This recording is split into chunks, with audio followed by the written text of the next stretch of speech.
Movement 1. So first I'll demonstrate the first movement for the attacker's side.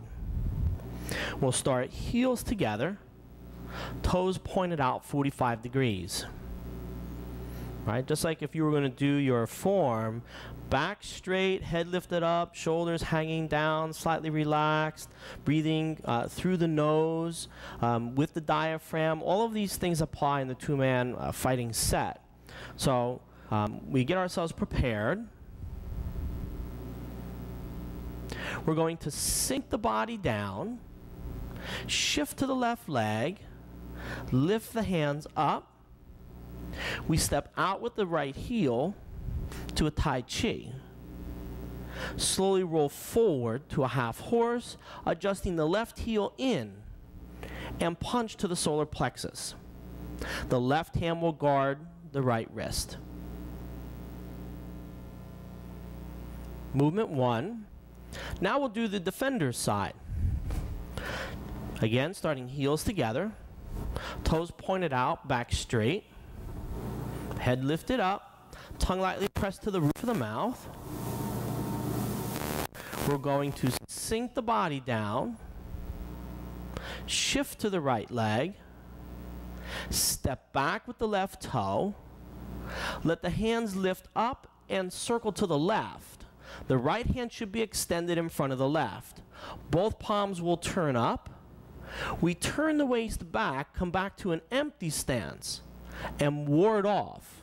Just as if you were doing grasp the bird's tail, except we'll be doing it going backward.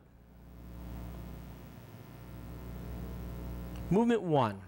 First, before we get started, let's just cover a couple other little details. First, on my left right here is Dennis. Dennis is going to be the attacking side. So throughout the course of the whole video, I'm just going to be referring to Dennis as the attacker. Right here next to me is Roz. Roz will be the defender. So again, throughout the course of the video, I will be referring to her just simply as a defender. So this way I don't get all confused. All right.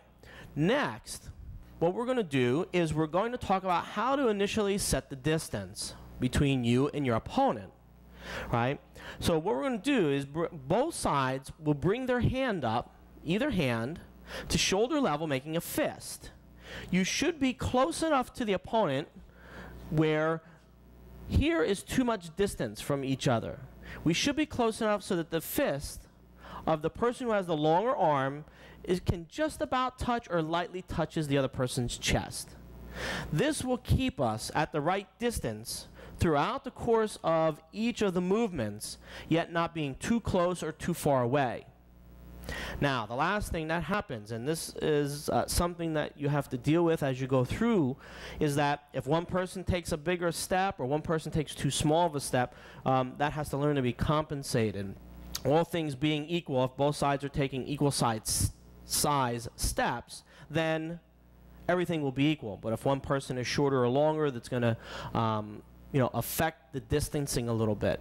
And that just comes with practice, so don't worry about it if you don't have it initially.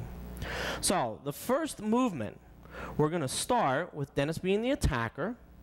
The attacking side is going to sink down and come up and punch the solar plexus. As the attacking side moves in, the defending side will roll back and ward off. Here, you want your hand to guard the wrist but not touch. And on Roz's side, your hand is slightly inside your arm but not touching. Again, make sure that when your right arm on the defending side comes up, that you're not clashing or hitting, but you're just gently guiding and misdirecting. Right? Make sure that your forward leg has no weight on it, and make sure that the side that's doing the attack is in a good half horse.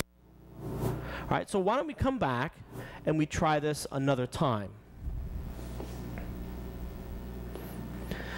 Now, the other trick that when you do this is because these movements are choreographed, your first instinct, especially for the person doing the defending side, is to anticipate what is going to happen because you know what the person is going to do.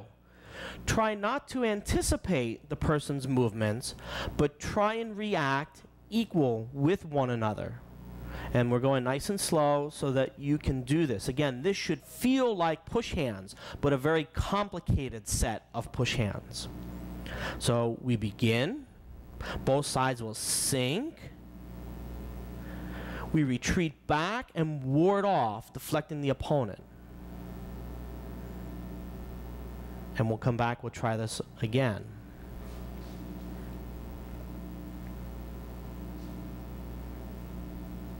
We relax, get yourself set, and we begin.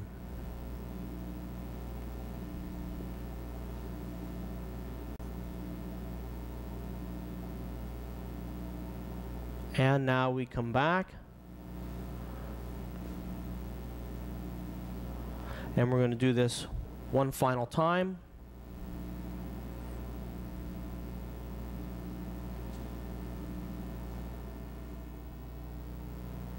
Now we're going to do movement 1. We're going to reverse the angle. So again, to make it as optimal as we can for learning purposes, we're just going to turn the defender and the attacker around. They're doing the exact same movements. We're just doing it from the reverse angle so that you can see what goes on from the opposite side. All right?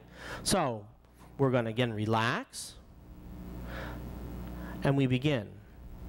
Now, as you come in, don't forget to turn the waist. All right? So your movement comes from the dantian. And we'll try this again. Right, all movement. So very subtly, it's not an arm movement by itself. We want to step back, allow the body to turn and deflect. You only need to bring, on the defending side, your right hand in front of your right shoulder. You shouldn't slide off of the opponent, right, which gives him an advantage, right, and it opens you up. Also, on the attacking side, you want to make sure you extend your punch. If you notice here, Dennis is extended all the way out. If I hold my punch back, then the defender has really nothing to block. So part of the sensitivity training is to allow, right, they can start again, right, is to allow the person doing the defending side to feel what's coming in with the punching side. But you stay very relaxed. We retreat and ward off. And we're going to try this one more time.